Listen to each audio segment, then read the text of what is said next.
To everyone here tonight from Easter Seals and Veterans Count, thank you not only for what you are doing, but thank you for being the driving force for a whole new model of empowering veterans and their families and their communities to not only care for each other, but to make our country and our state stronger. So thank you for having the idea, the vision, and the drive to make this what it is. Veterans Count is an incredible vision. It is an incredible commitment. It started right here in the Granite State, and it is becoming a national model.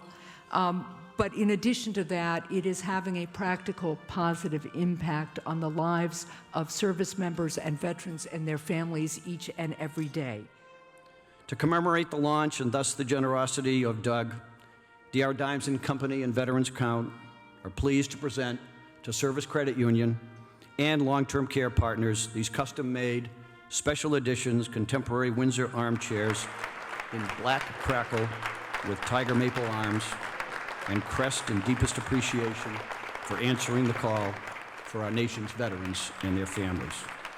We're going to recognize right now the men and women who have served, and we're going to do it by conflict. Now, not by what happens at home between your spouse. Sorry, honey. But we're going to do it by military conflict. So if you would be nice enough to stand so we can properly recognize each and every one of you for your service. And we're going to start with the War on Terror, Operation New Dawn, Operation Enduring Freedom, and Operation Iraqi Freedom, and Operation Restore Hope. Could those men and women who served please stand up? Some people may have done double duty, so folks, men or women who have served in Operation Desert Storm, please be recognized as well. There may be folks here who may be done triple duty, Vietnam and the Vietnam War. Please stand and be recognized. Thank you. And anyone who has served in the Cold War and those conflicts, please stand and be recognized. Yeah, stand up. Come on. Be proud. Thank you. Now we're getting down to some of the older folks. Anyone who has served in Korea, please stand and be recognized. Right over here, yes. 1, 2, and last but not least, World War II. World War II, I knew he was here. Yeah, there you go. Yeah, they were there. All right, congratulations, yes. Well, that's what you're doing. That's why you're here. So when we ask for a pledge later on, and when we ask for your financial help, just recognize that 90% of the money that you actually raise goes to those direct efforts to help men and women like some of the ones that I've described. We had a little bit of a controversy coming into this because we needed a second fiddle to Rob ONeill who could cry on cue in front of a camera. Speaker Boehner was busy, so it's my job to take the helm. Karl von Clausewitz said a long time ago that everything in war is easy, but everything easy is difficult, extremely difficult. As I've grown up with Rob, I've come to notice when you're in a room with Rob, you're with somebody incredibly confident, incredibly capable, and incredibly lethal. I saw a great sign recently on a roadside and it said, "We're all just winging it. That's what the angels do." How does all this relate to us? The support that we give to Veterans Count helps dramatically fix and heal the broken wings and the broken hearts. As Navy SEALs in combat, certain things that made us successful that like I said, are all applicable. The first thing that made us successful was people skills. That if we all get along, we're gonna work harder. Basically, nobody wants to work for a jerk.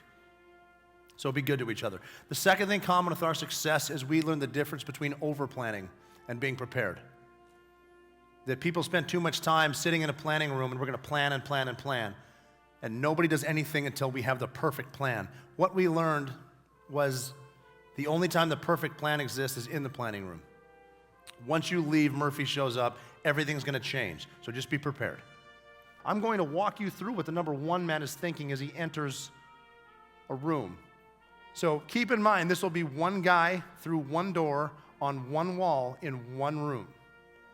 Think about how many rooms and hallways and stairwells are in a hotel. And keep in mind, this would be going about 10 times faster than I'm about to explain it. So if you could imagine a door right here, and I would be the number 1 man pointing my gun at the door, and there's a 2-man, a 3-man, and a 4-man right behind me in a line or a stack.